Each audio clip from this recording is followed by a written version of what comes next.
are going to stay at the table, just work through some challenging issues because they really care about where we're going. So from it, just to reiterate, now we're getting into the nuts and bolts of how this is going to work moving forward. So here is the vision statement and the strategies that came out of the summit. They're very broad, very, very broad. So the number of tactics that could come out of these strategies are, in my mind, limitless. So when we ask you to come up with ideas, we don't want you to feel like you have to make sure it, multimodal network. That doesn't mean that every idea has to involve trails, even though Lori would love that. Or rivers. Or rivers. Or, so we really want you to bring, but we think, so when we ask you for your ideas, keep this vision statement in mind. How does your idea, your program initiative, organization, how will that help deliver the vision statement? Because I think at the end of the day, that still holds true to what we want to accomplish. You can also come back to us and say, well, I thought of the strategy in this way. You may say, this strategy to me, how I interpreted the strategy was a little bit different than maybe how you would read it on paper. In terms of how this is going to work moving forward, we all like visuals and color. I know Tim Hafner would be very excited by this chart. We see this as 2011 is really the idea creation and kickoff for implementation. So you guys are the funnel. So you start the ideas, come up with the plans, those types of things. But our ideas are going to be filtered by the community because the success of these initiatives are going to be filtered in that we have, it doesn't have to be total community buy-in, but we need enough community buy-in, regional buy-in, for there to be long-term success. People aren't going to like every idea. We have to get used to that right now. But at the same time, we need enough of the right leaders, the right funders, the right champions to be able to do that. And we think that by going through this filter process, that's how we will hopefully increase our chances for success. Once we kind of narrow down and filter out these ideas, then we really spend, perhaps March, April, May, really focusing on developing the plan, identifying resources, and cultivating the leaders. Who is the right? You could come up with an idea. That doesn't mean that you're going to have to carry it out. It could be somebody else in the community is going to carry it out. But we have to spend this time identifying who are the right people.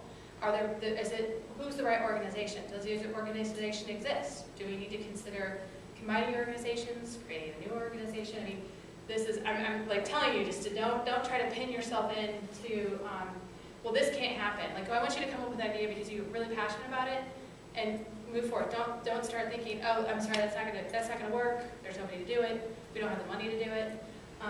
Keep those ideas out there. Is it possible, Katie, that this conversation leads me to think of only new ideas, but some of these ideas may exist, may even have programmatic support or funding for them in some, and what this group may do is simply bring focus to some of these ideas may be new, some may exist, and what our job is to elevate those that are most impactful for the region. Is it absolutely. The idea is already underway? It could be a program that's already happening. It could be,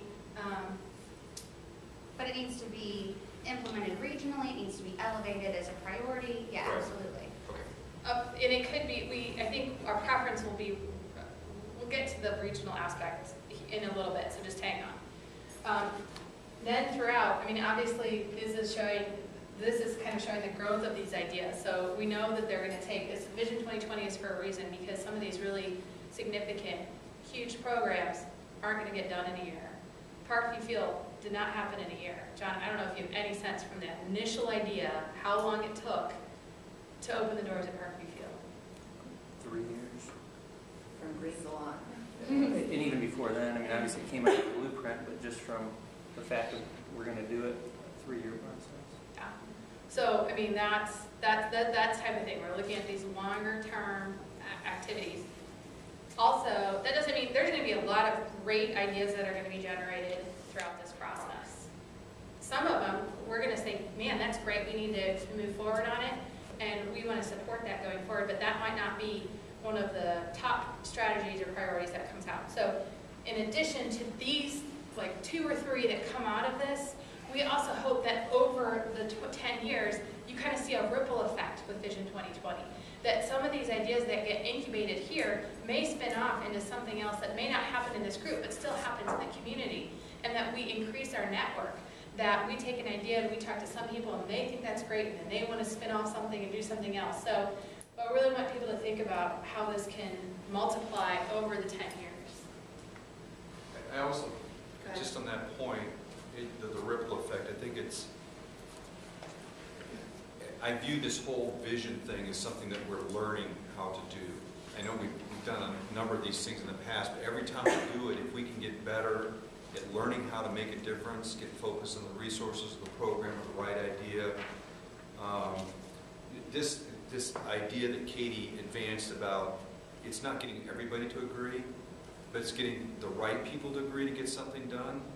You know, learning how to do that and build confidence as a community or a region in order to get things done in a big way is one of the things that we hope to come out of this, is that we learn to have more confidence. Mac Parker calls it swagger. Regain the thought that we can, in fact, do big things that matter. We can do that stuff. And in my mind, that's a part of the wonder of what we're doing here, is that we're going to stumble along the way. We're going to generate some ideas. We're going to make people make fun of us or tell us we can't do it. But we are going to learn how to make big things happen as a consequence of trying to work through this tough issue. So. And, oh, go ahead, Meg. One of the things in the last slide that I think is missing, but I think John was talking about, working in a foundation world where you invest money and you're looking at ideas, it's pretty well known that those that are most successful are those who have either a mother for the project or somebody very passionate. So when you talk about idea creation, I think what you were saying, identifying existing projects, but who are the people who have passion? Because if you really find where things have really tipped the scale, there's somebody behind it who believes so dramatically that they carry it. And it's those people, right? So more than ideas, who are the people who really, who are the champions? And what are the people out there championing? Because those are the people who really carry it to the next thing. So I just would encourage us to go beyond ideas to also say the champion people who are really moving things forward. Exactly. So in that light, oftentimes it's more important to identify the few people who can carry the day for a big idea than having everybody agree that this is the right idea and we need to do that. I mean, sometimes it can be impossible to do that. Yeah, because sometimes if you can't find that right champion, good ideas don't go anywhere. But if it's an inbred champion, it really takes off because they do it 24/7 constantly. So I would just suggest that's part of it. Thank you. That is a perfect transition to kind of where we're going. And I would say, we're talking a lot about ideas coming in this room and moving through the funnel, but you all are here for a reason, and you represent more than just yourself. You represent all of the organizations and all of the boards, all of your community involvement. So, there might be ideas that you can bring here, but there are also ideas that you can take out. Vision 2020 can have a lot of success, and it's not just what happens in these rooms, but it's filtering and keeping the vision in mind in all of our activities. If everything can be measured against, does this, hey, I'm in